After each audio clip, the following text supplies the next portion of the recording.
Yung presidente natin, walang alam. Yung general natin, walang alam. Yung Senate President natin, walang alam. Pati si chairman ng Blue Ribbon, putragis, wala ring alam. Ang nakakaawa rito yung mga mabababang ranggo. Yung mga nagtitraining, yung mga nangangarap magsundalo. Handa nilang saktan yung mga ninakawan na kapwa nila Pilipino. Para ano? Para ipagtanggol lamang yung amo mo. Ikaw yung general na hindi magandang ehemplo. Yung mga matitinong sundalo na iipit sa'yo. Hindi tuloy nila malaman kung sino susundin. Yung mga animal na magnanakaw o yung mga tao. Kasi sa lahat ng bagay, wala kang ginawa kundi magtaka. Hanggang ngayon, wala kang maalala. Tanungin nga kita, General, may FB ka ba? Follow mo ko dun. May 3 magnanakaw dun, mamumukha mo sila. Alam mo, Browner, para kayong amo mo. Walang alam saka walang maalala. Isa-isayin ko sa'yo ha, makinig ka ha. Yung katatanim pa lang, inani na. Yung bagyo, sinisi pa. Hindi daw sumusunod sa schedule yung bagyo, kaya bumaha. Tapos meron pa siyang dep-dep. Iipunin daw natin yung tubig, imbis na bumaha. Tapos yung pabahay niya, pako, martilyo sa katabla. Tapos nangaangkin ng project na wala naman siyang ginastos. Balasubas nga. Tapos yung 4,057 pages, binasa daw niya. Siguro nga nung palumpalo siya. Tapos yung state witness na si Tamba, star witness na. Tapos yung star witness na si Orly, state witness na. Bagong Pilipinas nga, baliktad na. Tapos yung 22,000 na silid-aralan na niyayabang niya, alang niya, 22 lang pala. Hindi ka lang sabog, manluloko ka pa. Tay, ratratin mo nga sila ng real talk. Ayon kay Sec Dizon, 22 classrooms lang ang naipagawa ng gobyerno ngayong taon. Yes, you heard it right, 22. Sobrang nakakagalit sa dami ng buwis na binabayaran natin, sa laki ng utang ng gobyerno na parang wala ng katapusan to eh. Yan lang pala ang kaya. 22 classrooms ngayong taon. At dahil mahilig magkumpara si Auntie Claire sa Duterte admin, sige magkumparahan tayo. Sa unang 3 taon ni Duterte ay 75,479 classrooms ang naipatayo niya.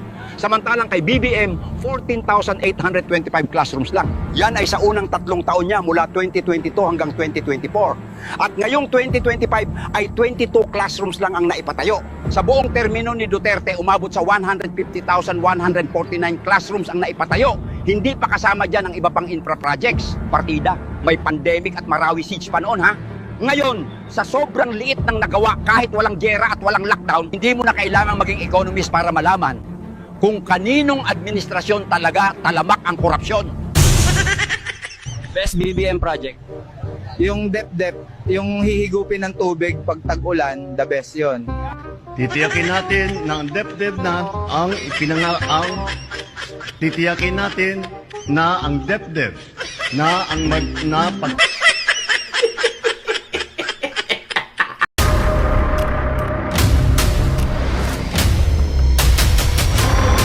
Bago tayo mag-umpisa, baka pwede nyong i-like ang video na to. Malaking bagay ang like sa aming mga content creators. Maraming salamat po.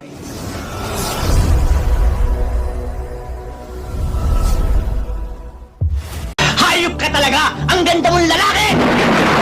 Tandaan nyo trilyon ang napunta sa flood control dyan. Isipin mo pare, flood control pa lang yan. Wala pa pare yung ibang project dyan. Tapos naniniwala kayo yung presidente walang alam yan? Pare, nagtatanga-tangahan lang yan. May go signal niya yan. Hindi marirelease ang pondo pare kung hindi niya pinirmahan yan. Ang tatanga nyo talaga Basta talaga BBM supporter, ang tatanga Take note isang departamento pa lang yan. DPWH pa lang yan. Partida wala pa dyan yung PhilHealth, NIA, DSWD, DA, BI, LTO, BIR, saka custom dyan. Kaya bongbong, paimbestigahan mo rin lahat yan. Kung ayaw mo yung langit sa lupa, maghalikan. At ang Bulacan ang numero 1 pinakamaraming flood control project. Biruin mo, umabot ng 668 project.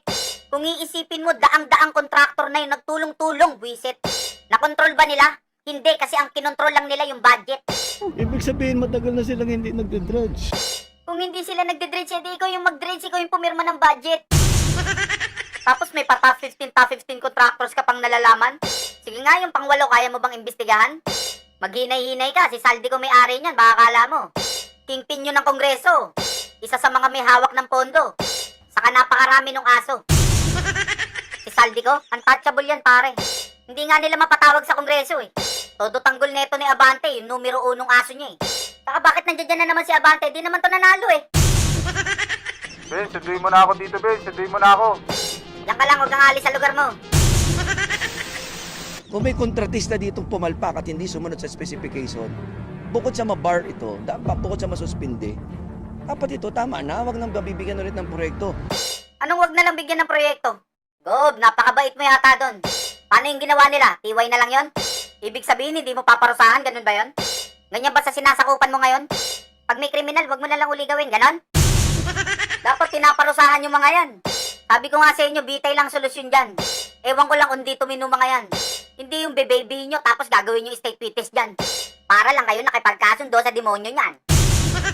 Dapat panagutin mula congressman hanggang mayor. Tapos wala nang tanong-tanong, tanggalan na ng lisensya yung mga kontraktor. Tapos putulan ng dila yung mga butete sap-sap na kasama sa payroll. Dito muna tayo sa Oriental Mindoro para masaya. Palpak na dike ng St. Timothy, yung may-ari, mga diskaya. Manananggal project sa barangay Buong Lupa. Biruin mo, 326 meters ang usapan nila. Yung tinapos ng St. Timothy, 186 meters lang pala. Kaya naman palang yaman, yung high-end cars nila, 40. Rolls-Royce, Chevrolet, Mercedes, Range Rover, Cadillac, saka Bentley. Kung may nakalimutan pa ako, paki-comment sa baba, gagi. Wow, ang yaman ng mga boss. Yumaman sila ng ganyan kasi yung project hindi na natapos.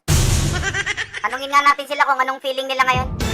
Yun yung feeling namin, good karma. Parang ganon. Feeling nga namin mag-asawa, parang ginawa kaming instrument ni Lord. Alam mo, yung feeling namin parang hindi ganun. Parang bad karma yun. Tapos ginawa kayong instrument, baka si Saldi yun. Tapos na tayo sa Oriental, mapunta naman tayo sa Occidental Mindoro. Alam niyo ba kung sino contractor dito? Oh, head roll, drum roll. Tege. Boom! Sunwest ni Saldi ko. Alam niyo ba kung nasa si Saldi ko? Nagpapagamot daw. Sa Amerika, may sakit daw siya sa puso. Walang yaka, Saldi ko pang may gana magkasakit sa puso.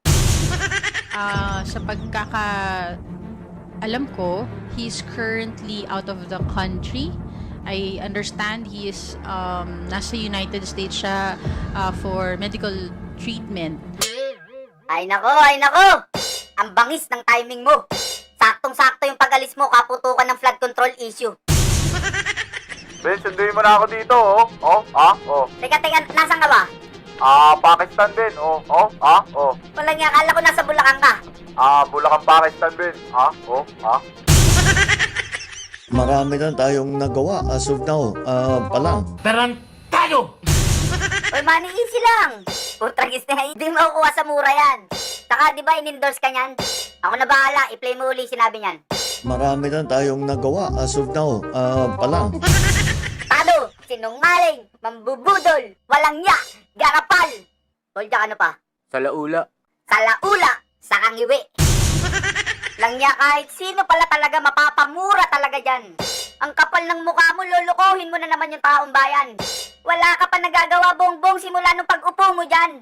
Ang binigay mo, ha? Perwisyo, sakit ng ulo, gutom, delubyo, alipunga, saka kahirapan. Kung marami ka man nagawa, puro kalokohan. Kaya naman pala tahimik si Rapi eh. Tapos ang ganda pa ng slogan, kakampi ng inaapi eh. Kakampi ng inaapi, baka kakampi ng umaapi. Yung mga naba, aping-api na yan, di mo nga makampihan yan eh. Si Saldi ko nga, hindi mo kaya eh. Wala ka man ang sinabi kahit ano eh. Wala ka pala eh, pang small time ka lang pala eh. Tiklop ka pala eh, ang kaya mo lang puro mga kabit eh. Tapos yung Eric Yap na yan, no, na CIS din, no, nasasangkot po.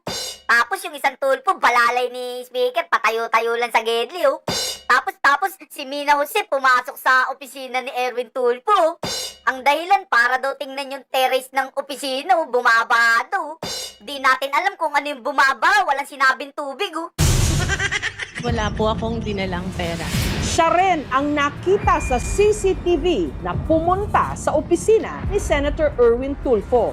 Ito'y para raw tignan ang terrace ng kanyang opisina na bumabaha. Had you told us na meron kang sabit sa mga project sa Bulacan, we wouldn't have let you step in the Senate.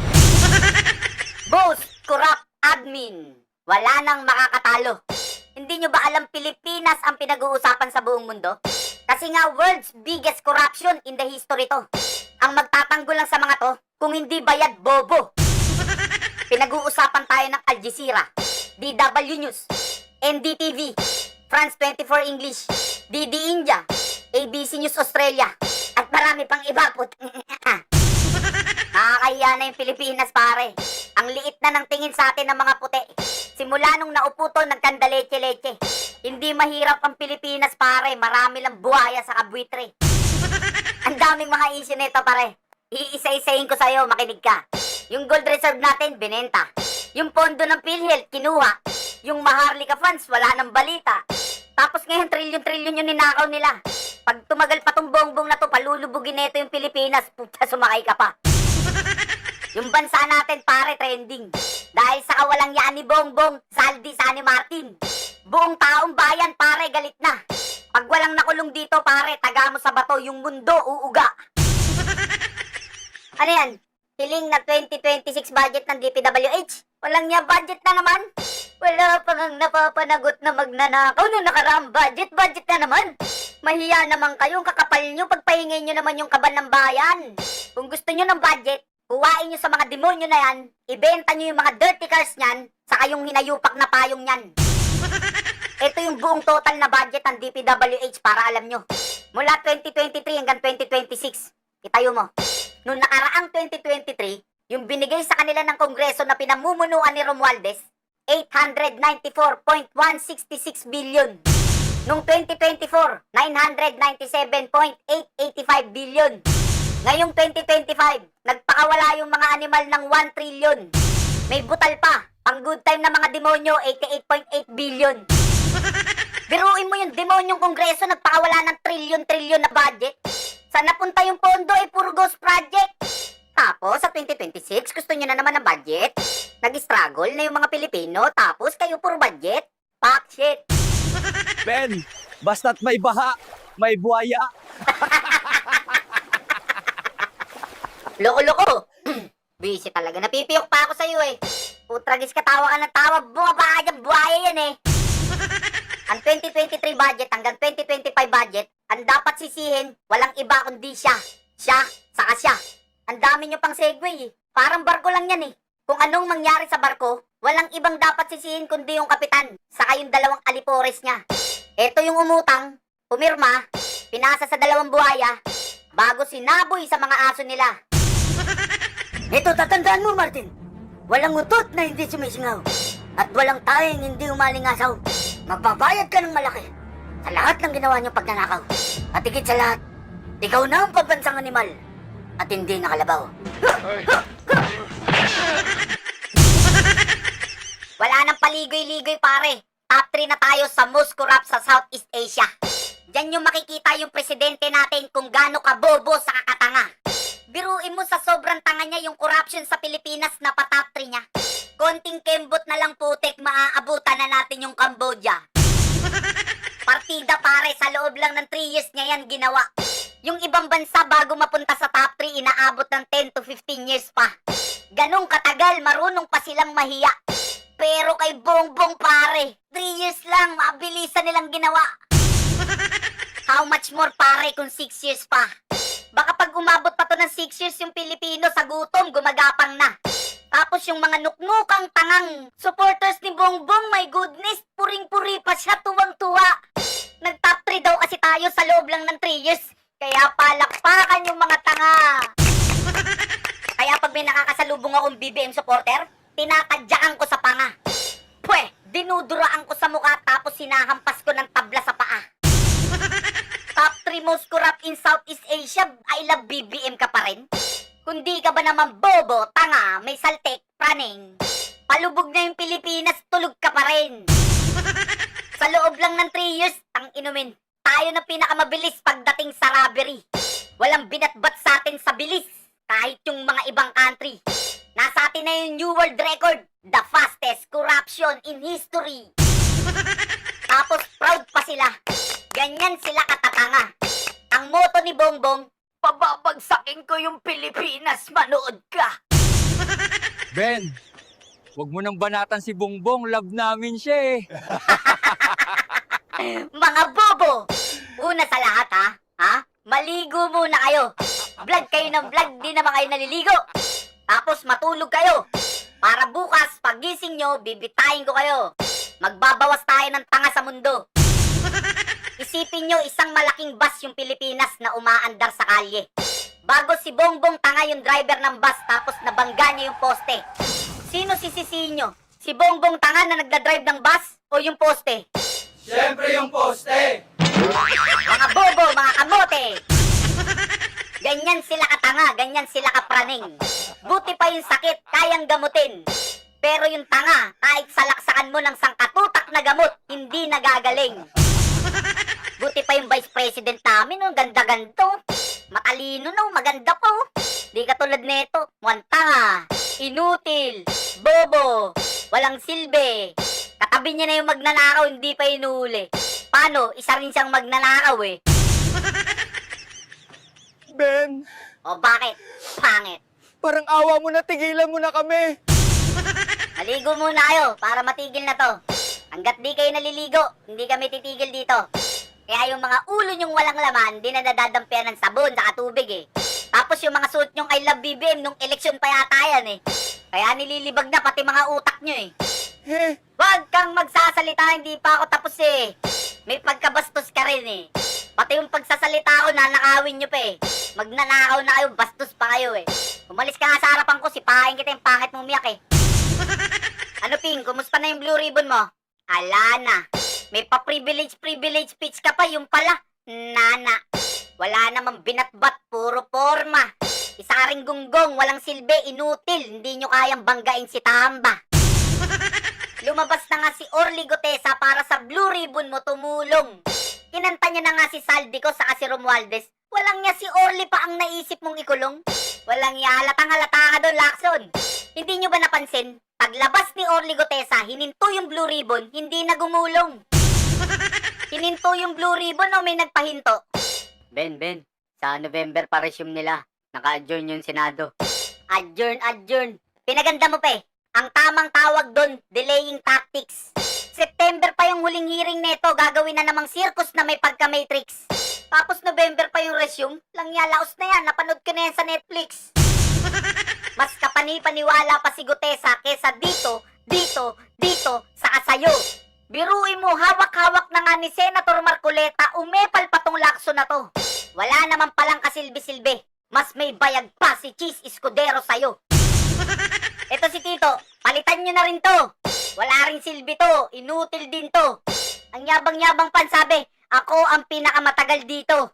So, anong gusto mong palabasin? Magaling ka na sa Senado. Diyan ka na sa Senado nagmenopause. Wala ka man lang nagawang maganda na natandaan ng tao. Akala mo magaling ka? Wala kang kwenta, Tito. Di hamak na mas magaling pa si Lito Lapid sa'yo. Napaka-sensitive pa niyan. Mabanatan mo lang ng konti, magsusumbong na sa media yan. Saka teka, bakit ka magagalit dyan? Magaling si Lito Lapid kesa sa'yo, totoo naman. Wala kang kasilbi-silbi sa Senado, totoo naman. Lahat ng sinasabi ko rito, totoo naman. Masakit talaga yung totoo. Wala kang kasilbi-silbi dyan, Senate President ka pa naman. Vic! Hoy Vic! Yung utol mo, pauwiin mo na to. Bukod sa walang silbi, napaka-sensitive pa neto. Kung ayaw makatanggap ng criticism ng utol mo, ihatid mo sa bahay nila tapos ikulong mo. Naintindihan mo ba, Vic? Vic, narinig mo ba ako? Mas may silbi pa si Lito Lapid dito. Aba, si Boying dambalasi ka, subusumpa. Pasumpa-sumpa ka pa, tang naka. Sa sarap mong mambolat ang ina mo. Uy, easy lang pare, huwag ka magmura rito. Alalahanin mo, ombudsman na yung kaharap mo. Puppet nga lang, pero ombudsman, na aso. Kung saan ihagis yung bola, susunod to. Maging ombudsman ka! Aw! Banatan si Sarah! Aw! Ano kaya sinasabi niyan? Sumusumpa ako sa harap ng madlang people na lahat ng magnanakaw, demonyo, tiwali dito sa lupa ay ipagtatanggol ko na walang pag-iimbot basta ikakasaya ng boss ko. At buong lakas at pwersa kong patatalsikin si BP Sara. Sanib pwersa kami ng utol ko na aso rin na katulad ko. Yung mga tao, paano nyo naloko? Yung gobyerno, ginawa nyong monopolyo. Yung politika naging negosyo. Yung kontraktor, politiko. Bumibili ng pagkatao. Handang ibenta pati prinsipyo. Yung magnanakaw, yung kongreso, pati presidente magkakasosyo. Bagong Pilipinas, ultimo hustisya, binago. Yung magnanakaw, yung kriminal, protektado. Yung inosente, saka yung biktima ngayon, yung nakakalaboso.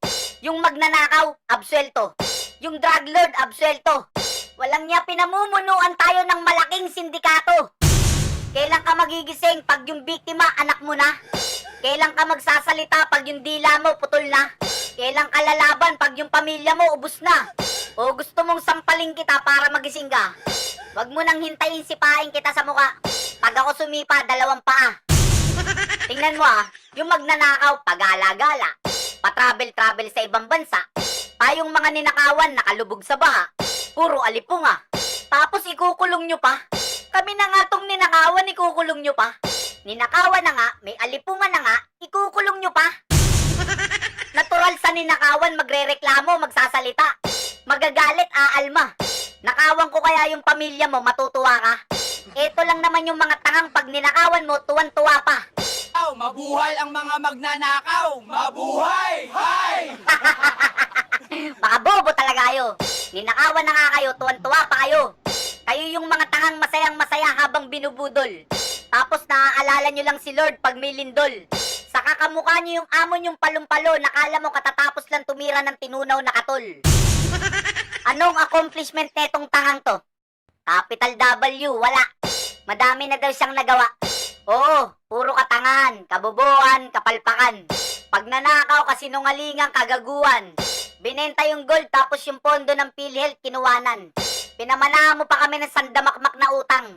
Ang pinakamasakit pa doon, ninakaw din nila yung mismong inutang. Tapos sa kanta ng 3 magnanakaw, asar na asar sila. Paano ba naman yung 3 magnanakaw nag-double platinum na? Lumobo na sa mahigit 17 trilyong piso ang utang ng Pilipinas. Ano? Isa pa nga, ulitin mo nga. Lumobo na sa mahigit 17 trilyong piso ang utang ng Pilipinas. Wisit ka, anong ginawa mo? Anong ginawa mo sa Pilipinas? Ang kapal na mukha mo. Pinalubo mo ng ganun, walang yaka, 3 years ka palang nakaupo. Ang tanong, saan nyo dinala yung mga inutang nyo? Sumagot ka! Saan nyo dinala yung mga inuutang nyo? Biruin nyo, uutangin nyo, gamit nyo pangalan ng Pilipinas. Tapos bigla nyong nanakawin. Tapos ang masakit, gusto nyong bayaran namin. Uutangin nyo, tapos nanakawin nyo, tapos babayaran namin. Mga mutang ina nyo din. Sabi ko sa'yo, Ben, magaling si Bongbong eh. Mga tarantado kayo minuminuto. Alam nyo na nga yung presidente natin magnanakaw sa kabobo. Suporta pa rin kayo. Anong tawag sa inyo? Eh di mas masahol pa sa bobo. Guys, di ba si BBM ang nagsiwalat? Mga tanga. Naniwala naman kayo sa kanya. Kunwari nagagalit siya, kunwari siniwalat niya. Pero yung budget, pinirmahan pa rin niya. Ang tatangan nyo talaga. Hindi mapapakawalan yung budget kung hindi niya pinirmahan yung GAA. Alam niyo yung GAA? Ano ba yun? Gago ka. Ulitin mo nga uli, Mel.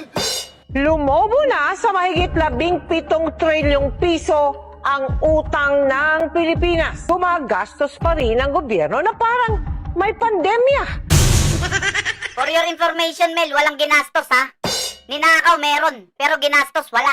Sa laki ng inutang, yung Pilipino wala man lang napala. Kasi nga walang project, walang ginawa. Tingnan mo tong mga tangang to.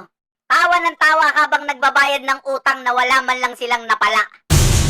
Kaya nga, nag-top 3 tayo sa korap sa Southeast Asia. In Tagalog, tayo ang pangatlo na magnanakaw sa Southeast Asia.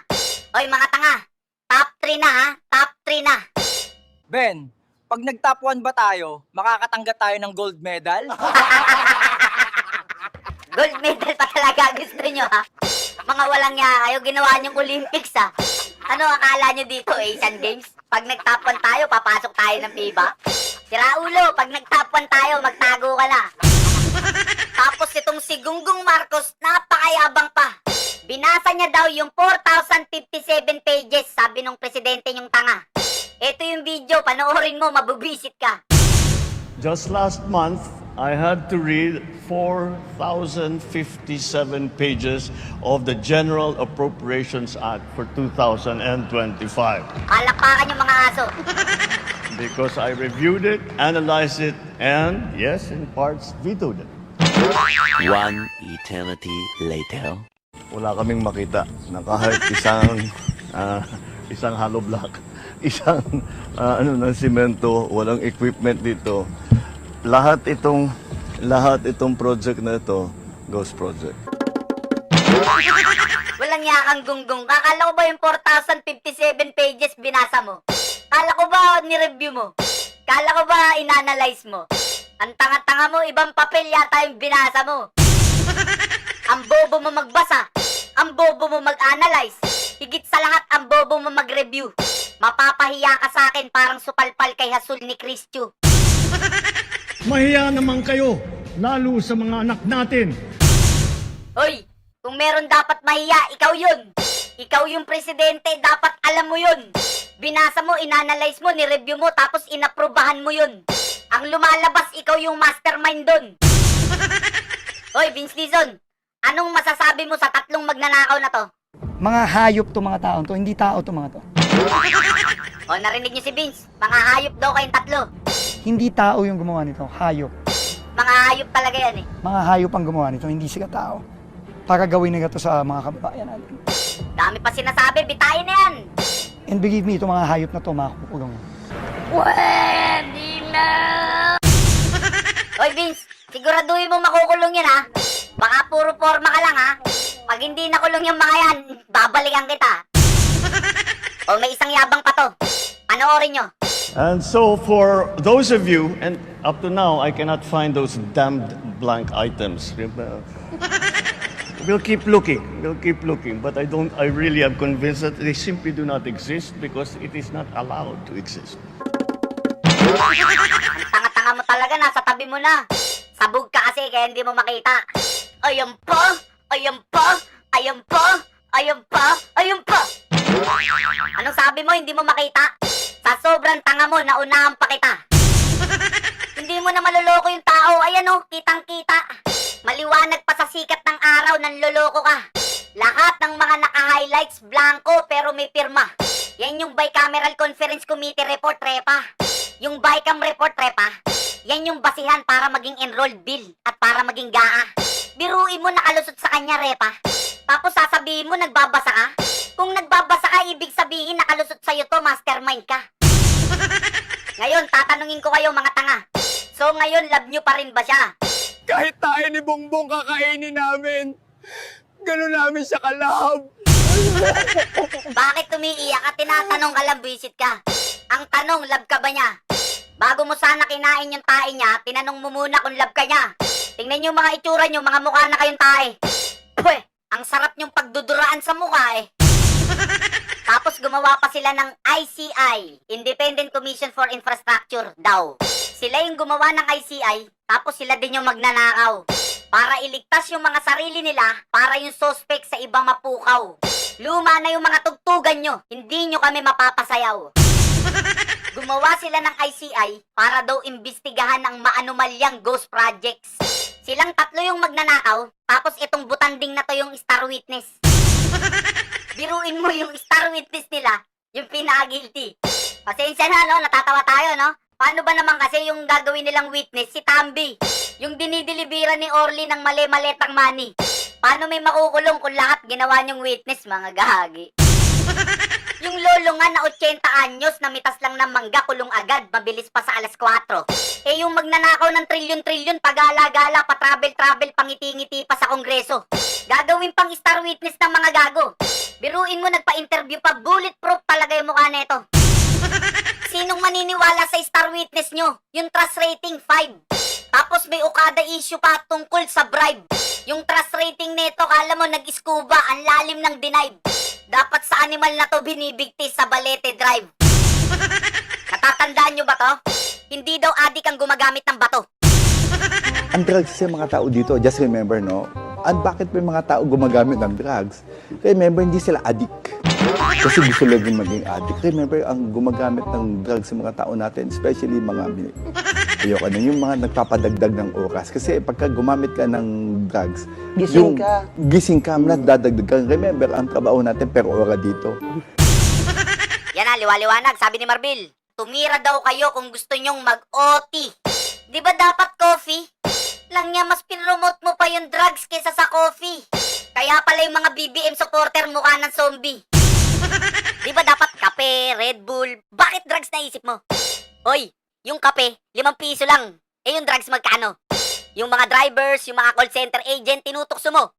Yung kikitain nila sa overtime, kulang pa sa pinambayad nila sa sinasabi mo. Sa ginagawa mo, ha? Baka yung coffee break nila, maging shabu break na. Tapos yung mga nagtatrabaho sa call center, ha? Imbis na client, baka scorer sa drug lord na tinatawagan nila. Tapos yung mga janitor, imbis na sahig, pati kisame, minamap na nila. Gusto mo mag-OT? Nakadrugs ka ba? Hindi ba, naka-copy lang. Ay, hindi pwede, kailangan nakadrugs ka. Gusto ko yung gising na gising ka, tapos palong-palo ka. Alalahanin mo, bagong Pilipinas, yun yung requirements, tanga. Ang drugs kasi mga tao dito, just remember, no? At bakit pa yung mga tao gumagamit ng drugs? Remember, hindi sila addict. O, remember daw, ha?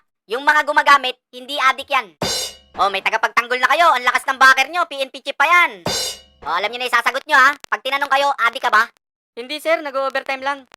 Lang ya, ngayon lang ako nakarinig niyan. Anong gusto mong palabasin? Gusto mo yung magtataho sa umaga, sa sobrang sipag, baka gabihin.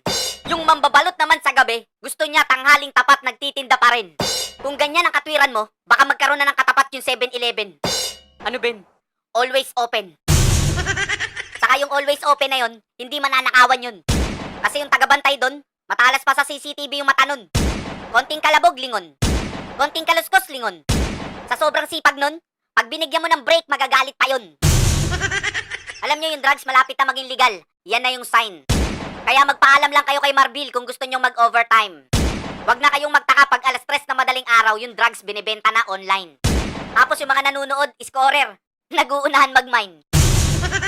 Ayoko na, yung mga nagpapadagdag ng oras. Kasi pagka gumamit ka ng drugs, gising ka, dadagdag ka. Remember, ang trabaho natin per ora dito. Remember, ang trabaho nila per ora. Pag gumamit ka ng drugs, gising ka. Sila daw yung nagpapadagdag ng oras. Kaya pala yung drug lord na to, pinalabas.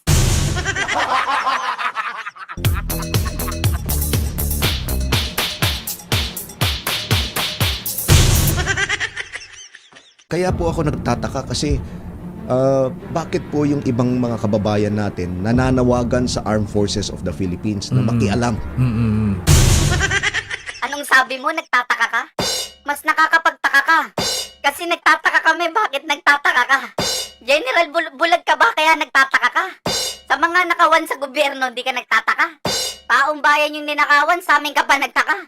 Kami ang nagtataka kasi kataka-taka ka. Di ba guys, kataka-taka siya? Yung trilyon na ninakaw, di ka nagtaka. Sa Ghost Project, hindi ka nagtaka. Eh yung pondo ng taong bayan na pinangkasino, di ka nagtaka. Abay, nakakapagtaka ka. Kanino kami magsusumbong? Sa guard. Ganun na ba ngayon yon? Ano sasabihin namin? Guard, yung mga nakaupo sa gobyerno, ninakawan kami ng trilyon. Oo, guard. Saka guard, wala pang nakukulong. Kanino nga kami magsusumbong? Kay Tulfo. Sa quadruplet. Ang tapang-tapang sa radyo, tapos nung nadikit kay Romualdez, tumahimik. Sa mga small time, magnanakaw lang sila galit. Tapos itong panganay, kung kailan tumanda, saka kumulit. Tapos itong isa, walang paboritong pag-initan kundi yung mga kabit. Sa pulang idol nyo, idol ng mga chismoso. Go, Sherry! Sa pulang idol nyo. Galing ni Sherry, ah. Ayop pa. Mabalik ako sa'yo, Browner! Come on, Browner! Jump! Tok lang pala. Kung ang Armed Forces po ay makikialam katulad nung experience natin sa EDSA 1 at EDSA 2, EDSA 1, EDSA 2. Tatlong bagay lang po yun Either coup d'etat or withdrawal of support from the President. Yung nakita po natin nung nag-withdraw si General Angie Reyes, yung Chief of Staff noon. The time ni dating Pangulong Erap Estrada. Dating Pangulong Erap Estrada. At pangatlo, yung military junta. Okay. Alam niyo po, pagka nangyari itong mga, any of these three, ay hindi po maganda para sa ating bayan. Ay hindi maganda sa ating bayan? Kaya nga nananawagan yung taong bayan. Kasi hindi na nga maganda yung ating bayan. Eh di, anong maganda sa'yo? Yung nakawan maganda sa'yo? Alam mo, magkaiba yung tanga sa kabobo pero ikaw pinagsama mo. Uy, Ben, general yung kaharap mo. Wala naman ako sinabing tanga siya. Ang sabi ko, pinagsama mo. Pag nagreklamo ka, pag nanawagan ka, hindi maganda sa ating bayan. Pero pag nagnakaw ka, maganda sa ating bayan? Abay, kataka-taka ka dyan. Basta ang alam kong nilalangisan, sasakyan. Yung 241 billion 2025 illegal insertion sa national budget, maganda sa'yo yan? Yung 500 billion flood control budget na walang project, maganda sa'yo yan? Yung 250 billion na Maharlika funds na hindi namin alam kung saan napunta, maganda sa'yo yan? Yung nananahimik na 129 billion na gold reserve natin, binenta, maganda sa'yo yan? Yung 89 billion na PhilHealth funds na pinagkukuha, maganda sa'yo yan? Tapos ikaw pa yung may ganang magtaka? Eh ikaw tong katakataka dyan? Naalala ko tuloy yung aso ng kapitbahay namin. Ang bangis nun. Hindi ko makakahul yun pare pag busog yun. Saka ang lambing, hindi nangangagat ng amo yun. Sa sobrang bangis nun pare, dumidila ng puwet yun.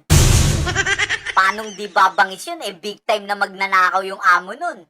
Kaya yung aso na yun pare, masarap yung tulugan nun. Saka pag busog na busog yun, pag inutusan ng amo niya yun, nagkukurting puso yung buntot nun. Ganun kabangis yun. Oh, Browner! Browner! Come on! Browner, ba't mo ba nasabi yun? Dahil ano? Dahil Oh, maapektuhan yung ating ekonomiya at yung ating international standing. Wala na pong ano? utang sa atin. Kaya naman pala, utang na naman ang nasa isip na naman. Di ba kakautang lang natin, utang na naman? Alam mo talaga, sumasakit talaga ulo ko naman yan. Hindi nyo pa nga nakukulong yung nagnakaw ng inutang natin, utang na naman. Tingnan nyo, ultimo general, utang ang nasa isip. Ano ba naman yan? Halatang-halata naman yan. General ka, di ba? Bakit utang yung nasa isip mo, ha?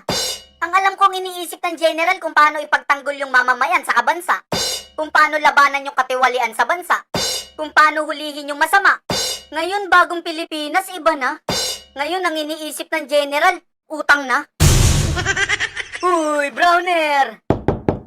Gising ka ba? Papaalala ko lang ha, general ka. AFP ha, AFP. Sundalo ka. Wala ka sa finance, kaya wala kang pakialam sa uutangin ng bansa. Ito ang trabaho mo ha. Papaalala ko lang ha. 1987 Philippine Constitution pare. Article 2, Section 3. Civilian authorities at all times, supreme over the military. The armed forces of the Philippines is the protector of the people and the state. Its goal is to secure the sovereignty of the state and the integrity of the national territory. O anong ibig sabihin yan? Ibig sabihin yan, the armed forces of the Philippines should not serve the interests of the president but of the people. And should not commit abuses against the people. Ayan ha, alam mo na ha. Baka kasi nakakalimutan mo na. Sundalo ka ha, wala kang pakialam sa utang ha. Uy, Ben, baka mapikon yan siya. Bakit siya mapipikon? Pinapaalalahanan ko nga siya. Concern nga ako sa kanya. Baka kasi nakakalimutan niya, kaya pinapaalala ko sa kanya. Ang gamot sa taong nakakalimot pare, paalala. Ang gamot naman sa mga taong tanga, antay-tetanga. 10 ml yan, ha? Bakuna kontra tanga, ha? Kung sagad-sagara nakatangahan mo, laklakin mo, ha? Bigyan nyo din si Browner, ha? Oh, Browner! Browner! Come on, Browner! Pipikon ka ba? Kasi kami patawa-tawa lang pero pikon na. I-freeze po yung assets. At yung pong standing natin, katulad sa ASEAN. Okay. Panongdeo, di ba ngayon po, ang hindi na lang natin na uunahan ay ang Cambodia. Lang yan naman talaga. Ang dami mong may isip na unahan, bakit Cambodia pa? Bakit yung pangalawa sa magnanakaw pa? Kaya naman pala may balak na naman kayong umutang para yung Pilipinas mag top 2 na. Alam mo, sa lahat ng mga interview ng General, ito yung pinakawalang kwenta. Tapos nagtataka na naman siya bakit yung standing daw natin sa ASEAN mababa. Knock, Browner. Hindi ka ba aware na may bilyon-bilyon na nawawala? Yung pamangking ko ng 12 years old, alam na may bilyon-bilyong nawawala. Tapos ikaw wala. Kaya bumaba yung standing ng Pilipinas dahil sa korupsyon nga. Tapos nananawagan nga yung taong bayan sa inyo, nakuha mo pang magtaka. Kami tuloy yung nagtataka kung bakit naging general ka. Naku po, kawawang Pilipinas. Yung buong pag-aari ng Pilipinas malapit ng makamkam. Partida meron pang tumataginting na utang. Yung presidente natin walang alam. Yung general natin walang alam. Yung Senate President natin walang alam. Pati si chairman ng Blue Ribbon, putragis wala ring alam. Ang nakakaawa rito yung mga mabababang ranggo. Yung mga nagtitraining, yung mga nangangarap magsundalo. Handa nilang saktan yung mga ninakawan na kapwa nila Pilipino. Para ano? Para ipagtanggol lamang yung amo mo. Ikaw yung general na hindi magandang ehemplo. Yung mga matitinong sundalo na iipit sa'yo. Hindi tuloy nila malaman kung sino susundin. Yung mga animal na magnanakaw o yung mga tao. Kasi sa lahat ng bagay, wala kang ginawa kundi magtaka. Hanggang ngayon, wala kang maalala. Tanungin nga kita, General, may FB ka ba? Follow mo ko dun. May 3 magnanakaw dun, mamumukha mo sila. Alam mo, Browner, para kayong amo mo. Walang alam saka walang maalala. Isa-isayin ko sa'yo makinig ka Yung katatanim pa lang, inani na. Yung bagyo, sinisi pa. Hindi daw sumusunod sa schedule yung bagyo, kaya bumaha. Tapos meron pa siyang dep-dep. Iipunin daw natin yung tubig, imbis na bumaha. Tapos yung pabahay niya, pako, martilyo sa katabla. Tapos nangaangkin ng project na wala naman siyang ginastos. Balasubas nga. Tapos yung 4,057 pages, binasa daw niya. Siguro nga, nung palumpalo siya. Tapos yung state witness na si Tamba, star witness na. Tapos yung star witness na si Orly, state witness na. Bagong Pilipinas nga, baliktad na. Tapos yung 22,000 na silid-aralan na niyayabang niya, alang niya, 22 lang pala. Hindi ka lang sabog, manluloko ka pa. Tay, ratratin mo nga sila ng real talk. Ayon kay Sec Dizon, 22 classrooms lang ang naipagawa ng gobyerno ngayong taon. Yes, you heard it right, 22. Sobrang nakakagalit sa dami ng buwis na binabayaran natin, sa laki ng utang ng gobyerno na parang wala ng katapusan to. Yan lang pala ang kaya. 22 classrooms ngayong taon. At dahil mahilig magkumpara si Auntie Claire sa Duterte admin, sige, magkumparahan tayo. Sa unang 3 taon ni Duterte ay 75,479 classrooms ang naipatayo niya. Samantalang kay BBM, 14,825 classrooms lang. Yan ay sa unang 3 taon niya mula 2022 hanggang 2024. At ngayong 2025 ay 22 classrooms lang ang naipatayo. Sa buong termino ni Duterte, umabot sa 150,149 classrooms ang naipatayo. Hindi pa kasama dyan ang iba pang infra projects. Partida, may pandemic at Marawi siege pa noon Ngayon, sa sobrang liit ng nagawa kahit walang giyera at walang lockdown, hindi mo na kailangang maging economist para malaman kung kaninong administrasyon talaga talamak ang korupsyon. Ama naming Diyos na makapangyarihan sa lahat, salamat po sa iyong pagmamahal na hindi nagmamaliw. Sa gitna ng kaguluhan sa aming bansa, turuan niyo po kaming magtiwala sa iyong hustisya at hindi sa hustisya ng tao. Linisin niyo po ang aming mga puso at ituro niyo po ang tamang daan ng katotohanan at pag-ibig. Tulungan niyo po kaming maging ilaw sa gitna ng dilim at ipakita sa mundo na may pag-asa pa sa pangalan ng aming Panginoon Hesus.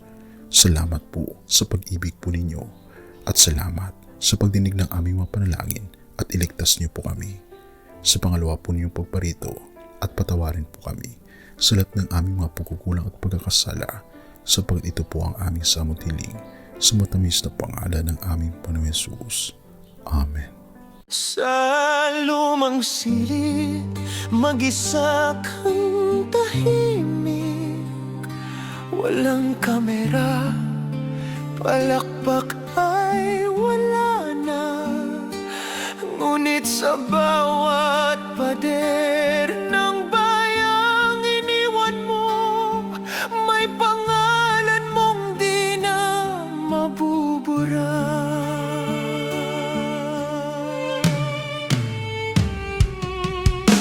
Minsan kang naging balikat ng mahihina, kalaban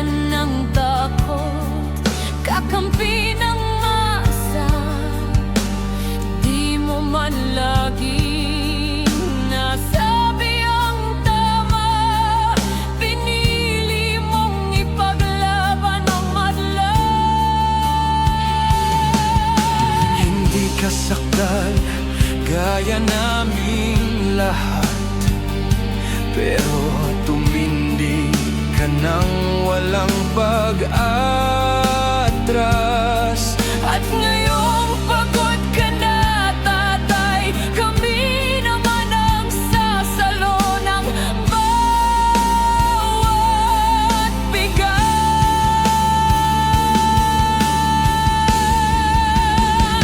Hanggang sa dulo, ikaw ay mahal.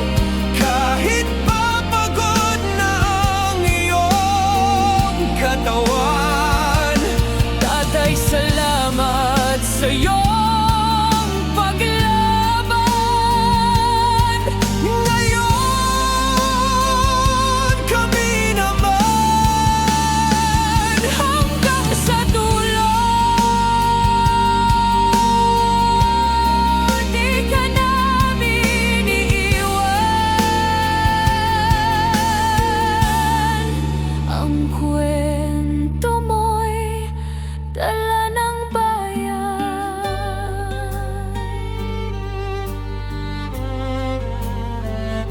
Tahimik ka na sa mga batikos.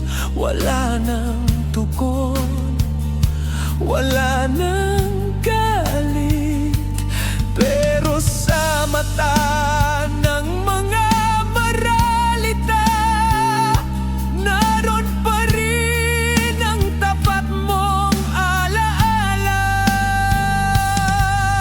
Marami mang di nakaintindi, marami pa rin ang di nakakalimot. At ngayong wala ka ng kapangyarihan, tatay, ang magtatanggol sa'yo ay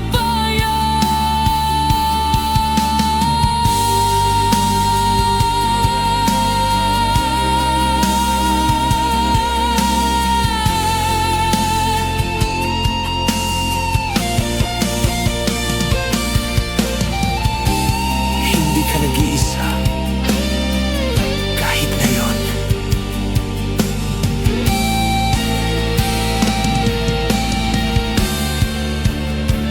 Hanggang sa dulo, tangan ka pa rin sa puso ng batang minsan mong pinakain. Hanggang sa dulo, di ka nag-iisa. Ang dasal ng bayan ay sa'yo pa rin. Katay, kami naman ang lalaban sa ngalan mo, sa alaala mo. Hanggang sa dulo, dalangin ka ng puso ng masa.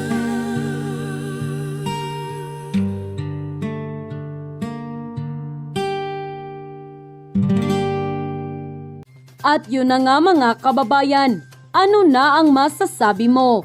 Kung mayroon kayong hinaing at komento patungkol sa balitang ito, please comment down below.